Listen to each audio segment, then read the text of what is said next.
Selamat pagi anak-anak, salam sejahtera untuk kita semua. Apa kabar hari ini? Mudah-mudahan anak-anak dalam keadaan sehat. Baik, sebelum anak-anak mengikuti pelajaran, silakan mengisi daftar hadir untuk mengetahui bahwa anak-anak mengikuti pelajaran seni budaya pada hari ini. Bagaimana anak-anak? Sudah mengisi daftar hadirnya? Kalau sudah, sekarang kita akan mengikuti pelajaran hari ini. Nah, materi yang akan kita pelajari hari ini adalah tentang menyanyikan lagu secara solo atau tunggal.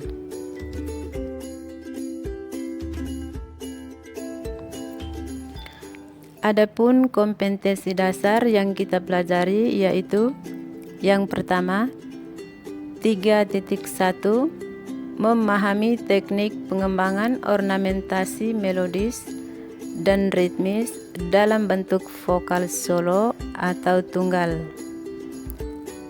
Kedua, 4.1 mengembangkan ornamentasi ritmis maupun melodis lagu dalam bentuk vokal solo atau tunggal.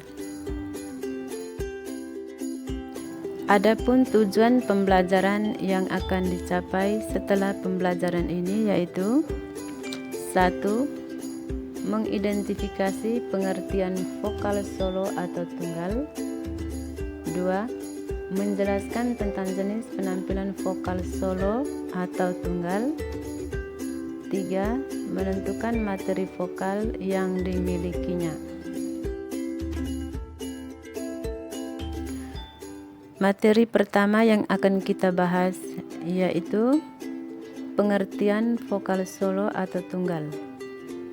Yang dimaksud dengan vokal solo atau tunggal adalah bernyanyi secara perorangan dengan diiringi alat musik atau tanpa alat musik. Materi kedua adalah tentang jenis penampilan vokal solo atau tunggal.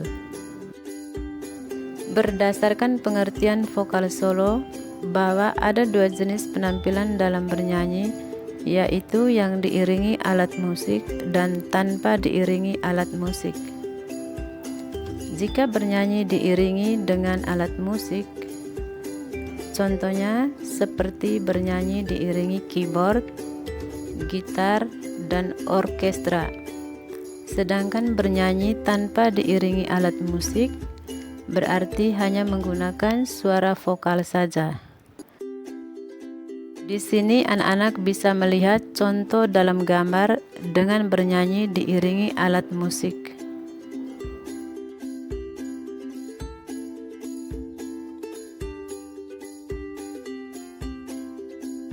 Yang ketiga, tentang materi vokal. Dalam materi vokal ada dua yang akan kita bahas yaitu 1. Warna nada atau timbre. Warna nada atau timbre adalah bunyi atau suara satu siswa berbeda dengan siswa yang lain. Contohnya, ketika dua orang bernyanyi, satu orang menyanyi suara tinggi dan satu orang bernyanyi dengan suara rendah. Jadi, yang menyebabkan perbedaan suara itu adalah karena pita suara yang berbeda antara yang satu dengan pita suara yang lain. Kedua, wilayah nada atau ambitus. Wilayah nada adalah jangkauan nada yang dapat dicapai seseorang dalam bernyanyi. Pembagian wilayah nada pada suara manusia dibagi menjadi dua, yaitu 1. Suara anak-anak, 2. Suara orang dewasa. Nah, suara anak-anak itu dibagi atas dua lagi, yaitu suara tinggi dan suara rendah. Sekarang kita lihat untuk suara orang dewasa. Suara orang dewasa dibagi menjadi dua, yaitu 1. Suara wanita, dan yang kedua adalah suara pria. Suara wanita dibagi lagi menjadi 3 jenis suara, yaitu 1. Suara tinggi yang disebut dengan sopran. 2. Suara sedang yang disebut dengan mezzo-sopran. 3. Suara rendah yang disebut dengan alto. Untuk suara pria dibagi lagi menjadi 3 jenis suara, yaitu 1. Suara tinggi yang disebut dengan tenor. 2. Suara sedang disebut bariton. 3. Suara rendah disebut bass. Dari pembelajaran hari ini dapat kita simpulkan bahwa bernyanyi secara vokal solo atau tunggal adalah bernyanyi yang dilakukan oleh seseorang baik diiringi alat musik atau tanpa diiringi alat musik.